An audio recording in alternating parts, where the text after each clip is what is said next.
Welcome to smart बोल. ह्या तिसऱ्या भागामध्ये आपण ऑक्झिलरीज विषयी माहिती घेणार आहोत. सगळ्यात पहिले आपण सब्जेक्ट म्हणजे काय बघितलं, मग वर्ब आणि त्याच्यामध्ये मेन वर्ब म्हणजे काय बघितलं. आता आपण बघणार आहोत ऑक्झिलरीज म्हणजे काय. हा ऑक्झिलरीज म्हणजे वर्बचा दुसरा टाईप आहे. पहिला टाईप आहे मेन वर्ब ऑक्झिलरीज. किती 3 type of auxiliaries are there. Clear. इंग्रजीमध्ये किती टाईपच्या ऑक्झिलरीज आहेत?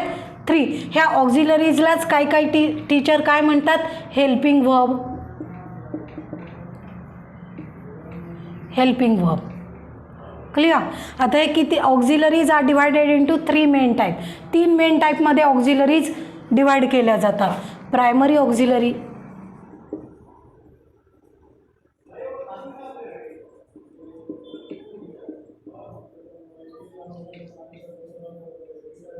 Model auxiliary. पूर्ण स्पेलिंग इथे मावणार नाही म्हणून फक्त ऑक्झी एवढंच लिहिलं आहे, लक्षात. Modal auxiliary. And third one marginal auxiliaries.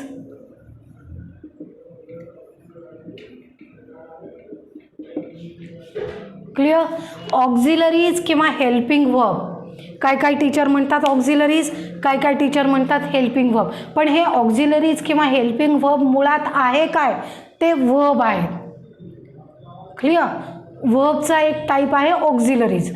त्या ऑक्झिलरीज ज्या आहेत त्या 3 प्रकारच्या: प्रायमरी ऑक्झिलरी, मॉडल ऑक्झिलरी आणि मार्जिनल ऑक्झिलरी. क्लिअर.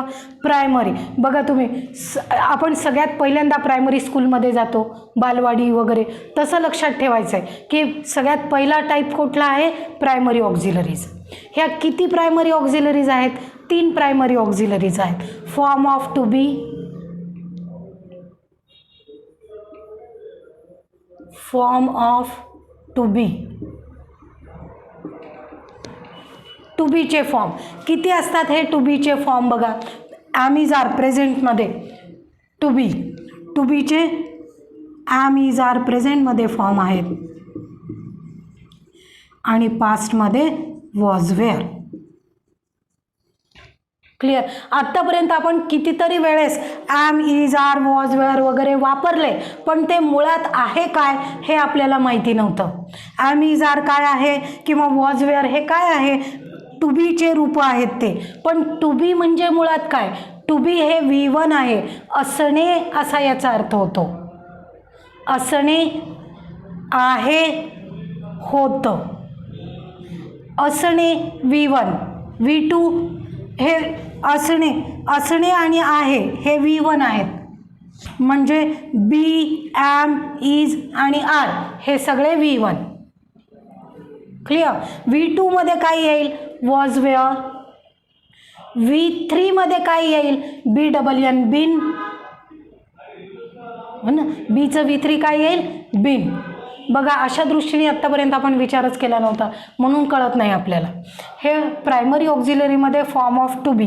टू बीचं प्रेझेंट टेन्समध्ये फॉर्म असतात ॲम इज आर आणि पास्ट टेन्समध्ये असतात वॉज वेअर. क्लिअर. आता दुसरी प्रायमरी, ही पहिली प्रायमरी ऑक्झिलरी झाली फॉर्म ऑफ टू बी. दुसरी primary auxiliary form of to do.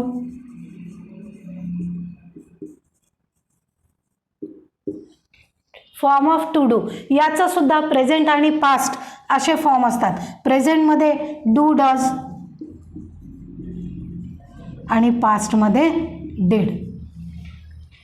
Clear. Do केव्हा वापरायचं, डज केव्हा वापरायचं, वॉज केव्हा वापरायचं, वेअर केव्हा वापरायचं, याचा एक वेगळा सेपरेट व्हिडिओ तो बघा म्हणजे तुम्हाला ते कळेल. पण इथे लक्षात काय ठेवायचं आहे आपल्याला? इथे आपल्याला समजायचं आहे की हे काय आहे नक्की. Am is are was were काय आहे? Form of to be. To बीचे रूपं आहेत. ग्रामरचे शिक्षक खूप वेळा म्हणतात टू बीचे रूपं, टू बीचे रूपं. आपल्याला कळतच नाही टू बीचे रूपं म्हणजे काय. टू बीचे रूपं म्हणजे काय? हा बी जो आहे त्याच असणे या अर्थाचे प्रेझेंट टेन्समध्ये आहे असा अर्थ होणारे 3 शब्द आहेत. ॲम इज आर आणि आहेचं पास्ट टेन्स होता या अर्थाचे वॉज आणि वेअर. मग वॉज सिंग्युलर असेल तर वेअर प्लुरल असेल तर, म्हणजे सब्जेक्ट सिंग्युलर असेल तर वॉज, सब्जेक्ट प्लुरल असेल तर वेअर. हे असं वापरायचं आहे आपल्याला. क्लिअर, समजलं आहे. आता हे फॉर्म ऑफ टू डू, हे पण प्रायमरी ऑक्झिलरीचा दुसरा फॉर्म ऑफ टू डू. त्याच्या पण प्रेझेंट टेन्समध्ये पॅटर्न डू डज आणि पास्ट टेन्समध्ये डिड. क्लिअर. त्याच्यानंतर तिसरी primary auxiliary form of to have. Form of to have. To have याचे पण प्रेझेंट आणि पास्ट. प्रेझेंटमध्ये हॅज, प्रेझेंटमध्ये हॅव आणि हॅज, पास्टमध्ये हॅड हे रूप वापरतो आपण. क्लिअर. म्हणजे हे सगळं टेन्स पॅटर्न जर शिकायचे असतील तुम्हाला तर हे माहिती असल्याशिवाय टेन्स पॅटर्न समजत नाहीत. हे माहिती असेल तर टेन्स पॅटर्न असे एकदम इझिली समजतात काय आहे ते. क्लिअर.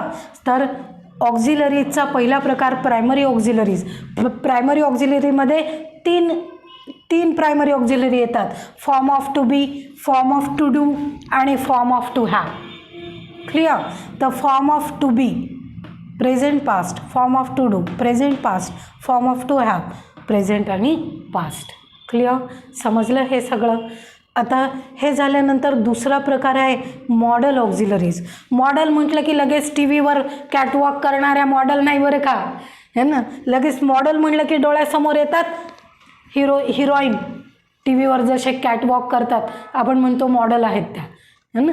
त्या मॉडल नाही, ह्या ग्रामरच्या मॉडल वेगळ्या आहेत मॉडल ऑक्झिलरीज. तर किती आहेत ह्या मॉडल ऑक्झिलरीज, अर्थात तुम्ही त्या मॉडलची ह्या मॉडलशी तुलना करू शकता आणि पटकन लक्षात ठेवू शकता. क्लिअर. पटकन लक्षात ठेवण्यासाठी ह्या मॉडल ऑक्झिलरीज आहेत. किती आहेत, मी एक खूप अशी ट्रिक सांगते तुम्हाला, खूप सोपी अशी, की कसं लक्षात ठेवायचं मॉडल ऑक्झिलरीज. क, श, व, म हे 4 मराठी शब्द लक्षात ठेवा. क, श, व, म. क, श, व, म. क पासून सुरू होणाऱ्या, श पासून सुरू होणाऱ्या, व पासून सुरू होणाऱ्या आणि म पासून सुरू होणाऱ्या ऑक्झिलरीज. असं ओळीने लक्षात राहतील. 9 modal auxiliaries are there in English. Can, could, shall, should, shall, should, श पासून. आता व पासून सुरू होणाऱ्या will, would,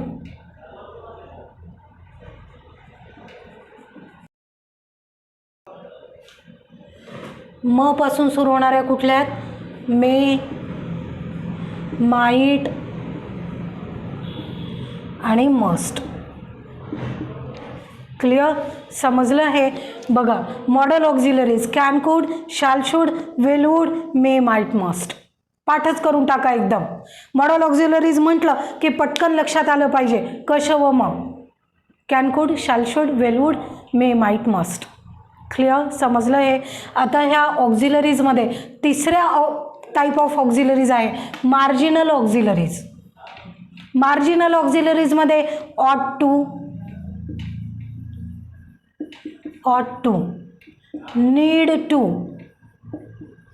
dare to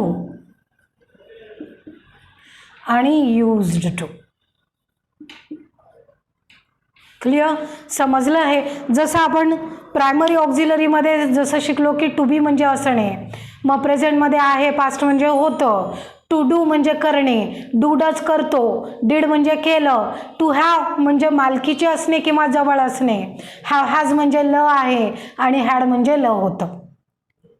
clear, हे जसं प्रायमरी ऑक्झिलरीचे अर्थ तसं आता मॉडल ऑक्झिलरीचे अर्थ काय होतात बघा. कॅन म्हणजे करू शकतो. कुडचे 2 मराठी अर्थ होतात, करू शकलो किंवा करू शकत होतो. त्याच्यानंतर शाल म्हणजे करायचं का, यायचं का, सिम्पल फ्युचर. शाल आणि विल सिम्पल फ्युचरमध्ये वापरतात. त्याच्यानंतर शुड म्हणजे करायलाच पाहिजे आणि वुड करशील असा अर्थ होतो वुडचा. मेचा अर्थ होतो कदाचित करू शकतो. माइटचा अर्थ होतो rare possibility, might express rare possibility. And here must means compulsion, करायलाच पाहिजे. क्लिअर. आता बघा इथे मस्ट म्हणजे करायलाच पाहिजे, शूड म्हणजे करायलाच पाहिजे आणि ऑट टू म्हणजे करायलाच पाहिजे. 3 वेगवेगळ्या ऑक्झिलरीज का बरं दिल्यात? एकच अर्थ आहे, मस्ट म्हणजे सुद्धा करायलाच पाहिजे, शुड म्हणजे सुद्धा करायलाच पाहिजे आणि ऑट टू म्हणजे सुद्धा करायलाच पाहिजे. मग ह्या 3 वेगवेगळ्या auxiliary depend on the situation, परिस्थितीनुसार कसं वापरायचं हे आपल्याला. जेव्हा 1 to 1 कंपल्शन असेल, एकाने एकाला केलेलं, तेव्हा मस्ट वापरतात. जेव्हा कॉमन कंपल्शन असेल, सर्वांनी you should follow rules and regulation of your institution, सर्वांना सारखा रूल, तेव्हा शूड वापरतात. आणि मॉरल कंपल्शन म्हणजे नैतिक कंपल्शन जेव्हा असेल, you should take care of your parents, you should help to needy people, हे काय आहे? Moral compulsion. म्हणून तिथे काय वापरतात? ऑट टू. किती आहेत marginal auxiliaries? 4. Ought to, need to, dare to आणि यूज्ड टू. ऑट टू म्हणजे करायलाच पाहिजे, नीड टू म्हणजे करण्याची गरज आहे, डेअर टू म्हणजे करण्याची हिंमत आहे आणि यूज्ड टू म्हणजे ची सवय आहे. करायचो, यायचो, जायचो, खायचो असं जे आपण बोलतो त्याच्यासाठी काय वापरतात? Used to. So this is all about verb. समजलं? परत एकदा रिवाईज करते, बस 2 मिनिटामध्ये आपण हे सगळं समजून घेणार आहोत. वर्ब म्हणजे ॲक्शन वर्ड, त्याचे 2 भाग पडतात, एक मेन वर्ब आणि दुसरं ऑक्झिलरी. मेन वर्बचे जितके काही वर्बचे फॉर्म असतात, किती फॉर्म असतात? 5. म्हणजे कुठला पण जगातला ॲक्शन वर्ड असो त्याचे 5 फॉर्म असतात. त्याला आपण V1, V2, V3, V4, V5 म्हटलं. बाकीचे टीचर काय म्हणतात हे पण मी व्हिडिओमध्ये अगदी सविस्तर समजून सांगितलेलं आहे. तो व्हिडिओ लक्षपूर्वक, आणि हे व्हिडिओज ना जोपर्यंत आपल्या आयडिया क्लिअर होत नाहीत तोपर्यंत पुन्हा पुन्हा बघा. जोपर्यंत आपल्याला खरंच कळत नाही, कोणाला एकदा पाहून कळेल, कोणाला 2दा पाहून कळेल, जोपर्यंत आपली आयडिया क्लिअर होत नाही तोपर्यंत हे परत परत बघू शकता तुम्ही व्हिडिओ. क्लिअर? तर कुठलं पण मेन वर्बचे 5 होतात, V1, V2, V3, V4, V5, आणि त्याचे अर्थ कसे कसे होतात हेही बघितलं आपण. त्यानंतर बघितलं आपण ऑक्झिलरीज, हेल्पिंग वर्ब. ऑक्झिलरीजमध्ये आपण बघितलं की प्रायमरी ऑक्झिलरी, मॉडल ऑक्झिलरी आणि मार्जिनल ऑक्झिलरी. प्रायमरीमध्ये बघितलं आपण to be, to do, to have. मग त्याचं प्रेझेंटमध्ये काय होतात, पास्टमध्ये फॉर्म काय होतात हे पण आपण व्हिडिओमध्ये बघितलं. त्याच्यानंतर बघितलं modal auxiliaries, can, could, shall, should, will, would, may, might, must, ह्या मॉडल ऑक्झिलरीज. आणि marginal auxiliaries ought to, need to, dare to and used to. तर हे सगळं वर्बबद्दलची माहिती, बेसिक माहिती ही एकदा क्लिअर झाली की आपण शिकायला पुढे तयार असतो. मग समजतं आपल्याला शिकवलेलं काय अर्थ होतो हे समजायला लागतं. व्हिडिओ आवडला असेल तर लाईक करा, कमेंट करायला विसरू नका. पुन्हा भेटूच.